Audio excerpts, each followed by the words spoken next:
Welcome to the Dream Life is Real Life podcast with your host, Hannah Hermanson, bringing you real-life stories of people who realized their dreams to educate and inspire you to create your legacy of abundance now.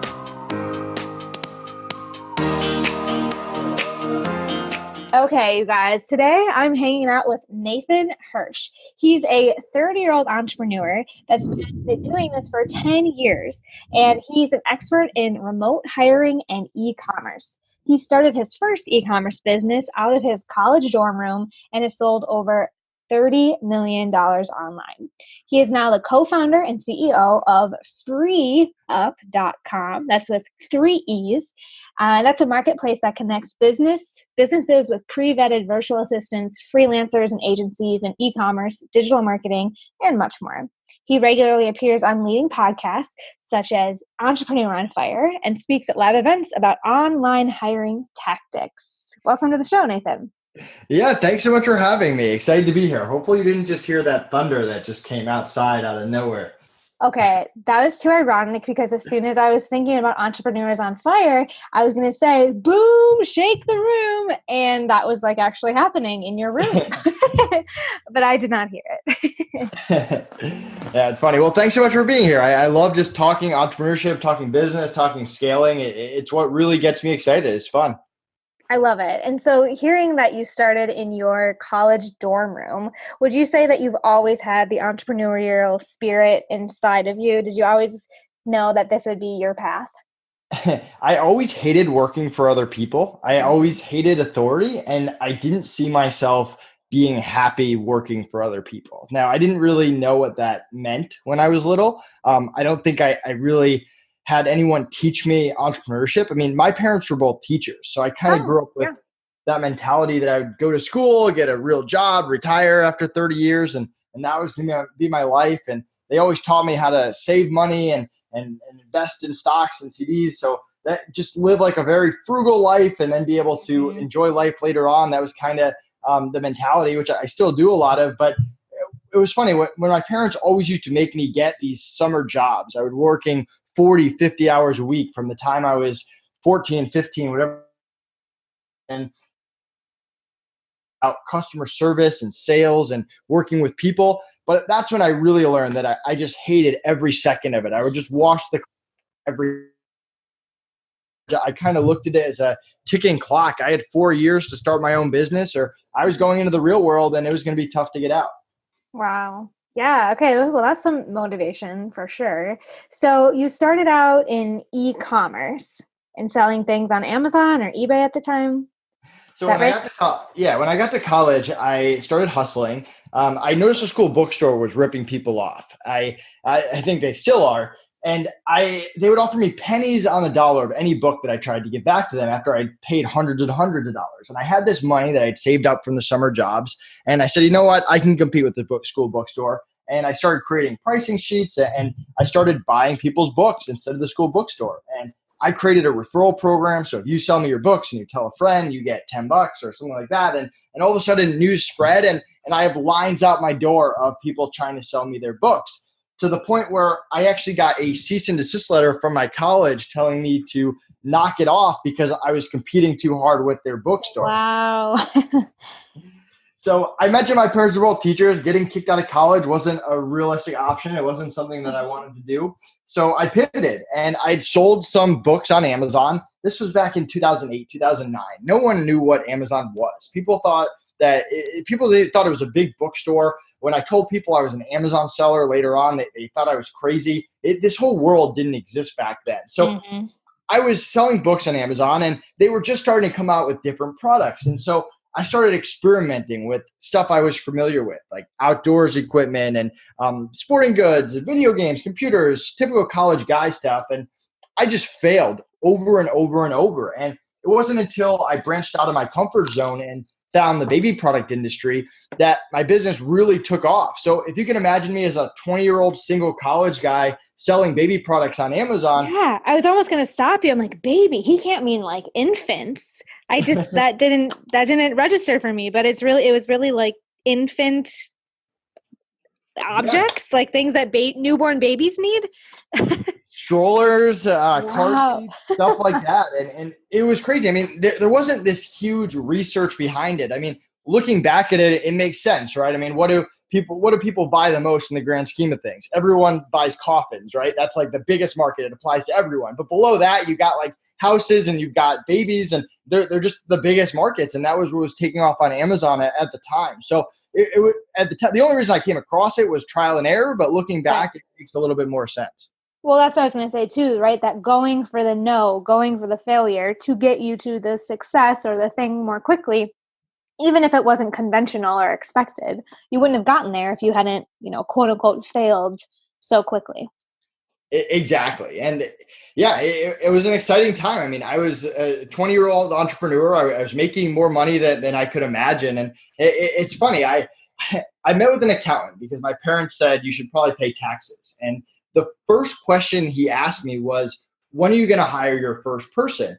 And I kind of shrugged him off. Like, why would I do that? This is fun. I'm building a business. I'm doing it all myself. They're going to steal my ideas. I'm going to have to pay them. It's money out of my pocket. And he just laughed in my face. And he said, you're going to learn this lesson on your own. Well, sure enough, my first busy season comes around, the fourth quarter. People buy a lot of toys then, but they also buy a ton of baby products. And I just get destroyed. I'm working 20 hours a day. My social life plummets. My grades go down. And I work my butt off for 6 to 8 weeks to just survive and keep the business afloat. And I probably missed out on a ton of money just because I could only handle so much volume. But when I got to the other side, I thought to myself, man, I can never let that happen again. And I didn't know anything about hiring. I posted a job on Facebook. And this kid in my business law class responds and he says, I don't know what you do. I need a job. I say you're hired. I don't even interview him.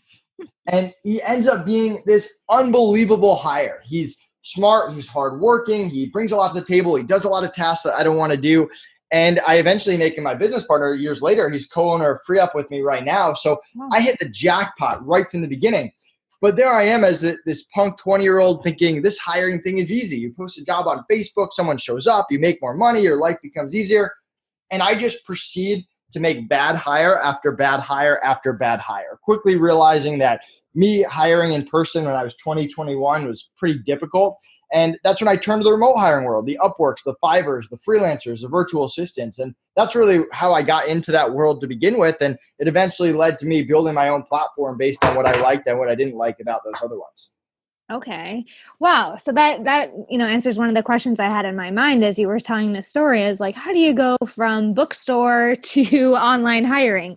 So you mentioned some things that kind of came to my mind, right? Like we know Facebook is a hub for people finding opportunities. You mentioned Fiverr or Upwork. So what makes your platform different? Yeah, so you go to those other platforms, you post a job, you get 50 people to apply, you interview them one by one, and it just takes forever, and you have no idea what you're going to get. Mm-hmm. So when I built our platform, I wanted it to be faster. I wanted it to be more pre-vetted. So we get thousands of applicants every week. We vet them for skill, attitude, and communication. Top 1% get on our platform, and then we make them available to our clients quickly whenever they need them. They don't have to browse. They just put in a request telling us what they need, and we match them up.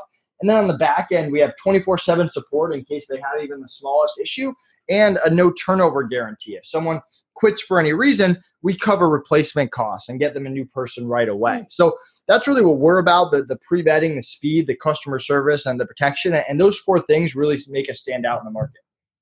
Okay. So where are the freelancers on your platform from? So we accept freelancers from all over. Right now, the breakdown is about 40% US, 40% Philippines, and 20% scattered. That's not necessarily by design. Back in the day when I started hiring VAs in the Philippines, I think I developed a pretty good presence there. So people in the Philippines know about us maybe more than other places. They refer their friends and stuff like that. But we're constantly trying to expand other markets, and we accept and let people in from all over. Okay. Yeah, I think that that's so important, right? I've definitely gone through the process of onboarding someone just to, not have them around in a couple of weeks. So I love that you have those kind of like built-in processes and support systems that really sounds like it supports business owners as well as the freelancers. Yeah, I mean, that's really what we want. I mean, we want to create a side where the clients are happy and they feel like they're treated fairly. Same thing on the freelancer side. And 99% of the time they do a great job and there's no issues. And that's why I can spend my time on podcasts and not dealing with fires. But there's always going to be that 1%. These are human beings that even the best freelancers in the world aren't the best fit for every single client in the world. And when that happens, we jump in, we make sure both sides are happy, we treat them fairly, and then we move on and we hopefully do more business together. So that's kind of our mentality and what we're all about. Okay, so let's put on the business owner lenses, because I work with a lot of service providers and coaches and consultants, and I always get the question, and you got it, in the form of a consultation with your financial advisor, like, when is the right time to start hiring for your business? Yeah, it's one of my favorite and least favorite questions. Right? My position is I'm not a business coach. So for me to talk to you on the phone for 20 minutes and be like, you need to hire this person right now, just doesn't make a ton of sense to me. With that said, I like to kind of take a step back and say, this is how I hire. And you can kind of take it, tweak it, make it your own. I like to look at how much money did I make last month? And then how aggressive do I want to be? If I want to be more aggressive, maybe I'm investing 40-60% of my profits back into the company if I'm trying to build that empire. If I'm being more conservative, maybe it's 10 to 30%. But pick that number, and you can always go up 10% next month or down 5%. But this gives you a really good grasp of what you should be spending each month on hiring people. The second part is to understand that there's 3 levels of freelancers: basic, mid, and expert. So basic level freelancers, virtual assistants, think non-US, $5 to $10 an hour. They're followers. They're there to follow your systems, your processes. Mm-hmm. You got the mid-level people, the graphic designers, the bookkeepers, the writers. They're not there to follow your instructions. You're not teaching a graphic designer how to be a graphic designer, but they're not consulting with you either. They're doers. They're there to do that one task at a high level. And then you got the experts, the 30 and up, the high-level consultants, strategists, agencies that can execute high-level game plans. You could spend the next 6 months learning how to be a Facebook ad expert, but at some point, that's not a good use of your time. You can't do that with everything in your business. So you have to hire experts to come in and execute things at a high level. So once you figure out your budget, then you have to figure out, hey, am I someone that's stuck in the day-to-day operations and I need to be focusing on high-level stuff? Am I someone where projects are building up, or maybe I'm doing projects that I shouldn't be and I need to hire those specialists? Or am I someone that's taking on something that I have no experience with and I could really benefit from an expert coming in and executing at a high level right from the beginning? Okay, I'm loving this, because you have such a different perspective and way of articulating an answer to that question. Because how I, as a business coach, usually approach that question is like, what are the fun suckers? Like, what is zapping your energy that is not bringing you revenue? And what zone of genius do you need to be in? What energizes you? What brings, improves the bottom line? And so kind of balancing those two, fun suckers versus zone of genius. And, if there's a big gap, then maybe it's time to outsource something. But now I love this. The next piece to that is like, okay, so if we need to outsource, scheduling or just posting content, we go to that first level. So, okay, that's super helpful. And I think can help people start to envision what that first hire might look like for them.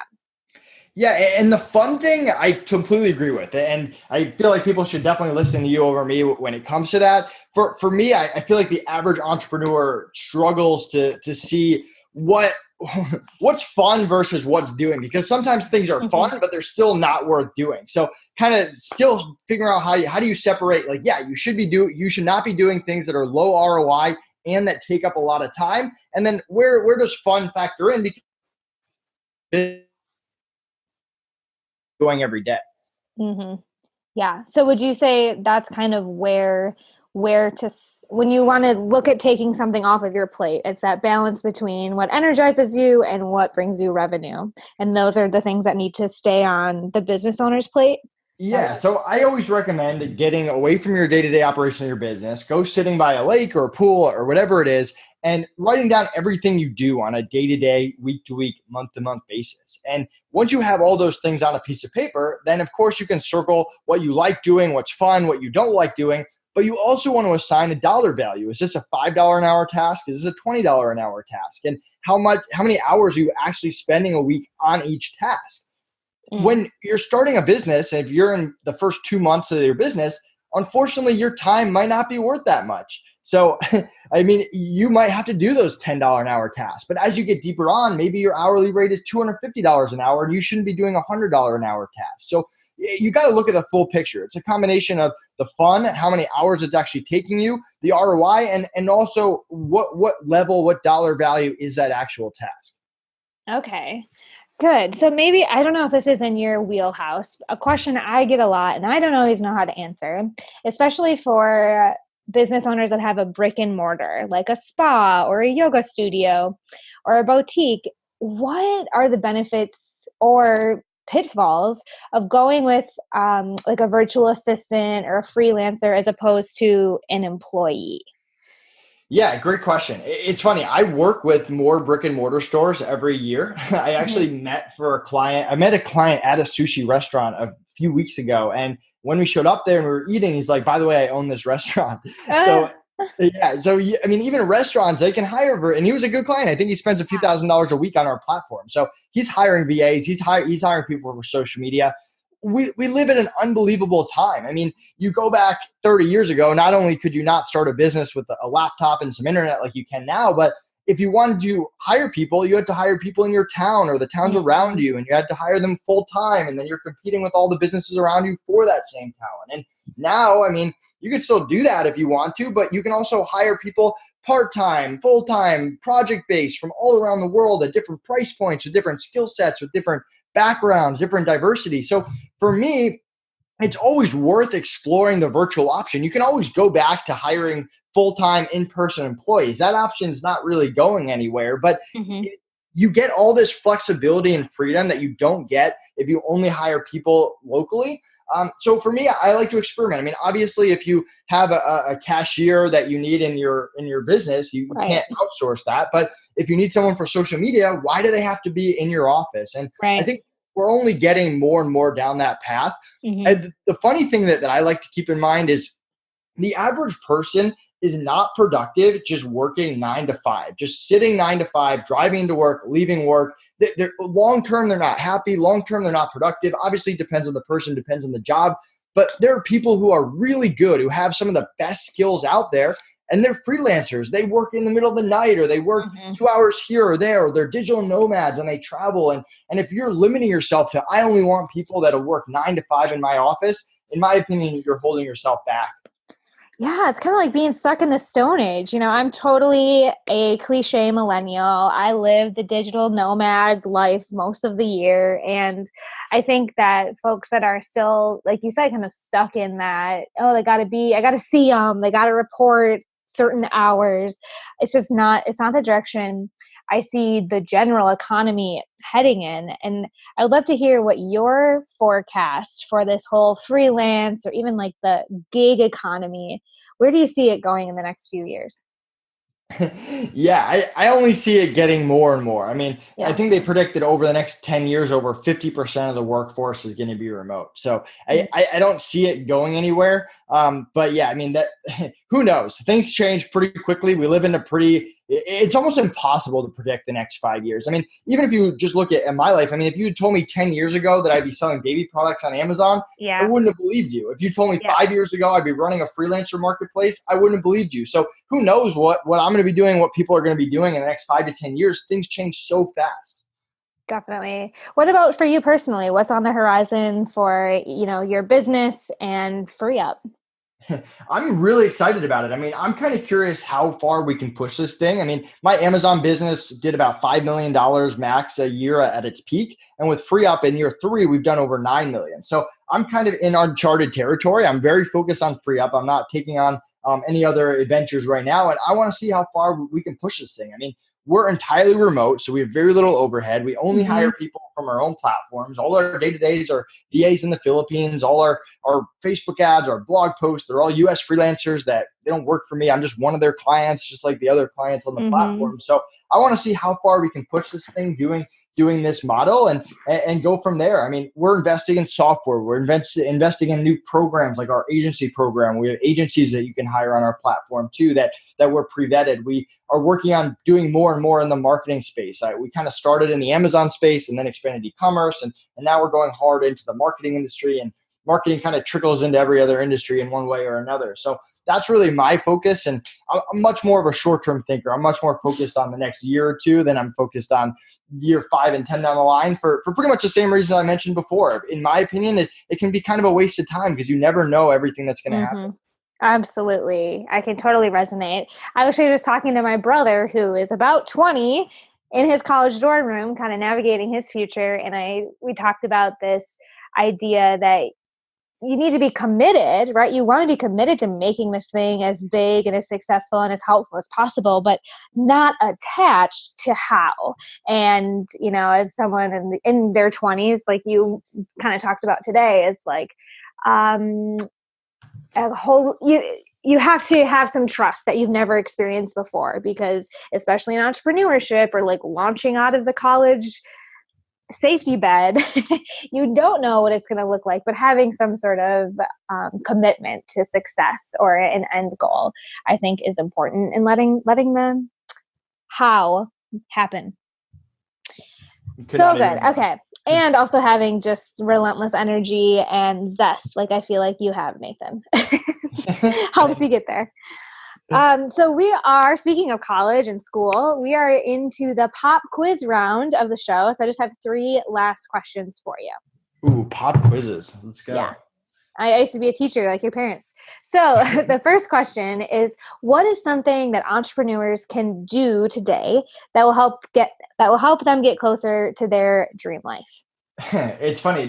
So when I was in college, I was running a college business. I would sleep in and I would work during the nights and all that. But now waking up early is honestly the key to my success. I get more done from 6 to 9 a.m. than the average person gets done in the day. And that's before people start calling me and bothering me and meetings and podcasts and all that stuff. So for me, if you really want to be an entrepreneur, if you want to be dedicated, you just have to find when your maximum time is. If you're someone that's really productive from midnight to 3 a.m., book that time out every day. And that's the time you focus on your business. For the average, I wouldn't even say the average person. For me, it's from 6 to 9 a.m. and I know that's my time. And if I choose to go to the gym during that time, I know that I'm missing out on certain parts of my day that I'm not going to get back. So figure out when your most productive time of the day is and maximize that time every single day working on your business. Yes, I'm so about that.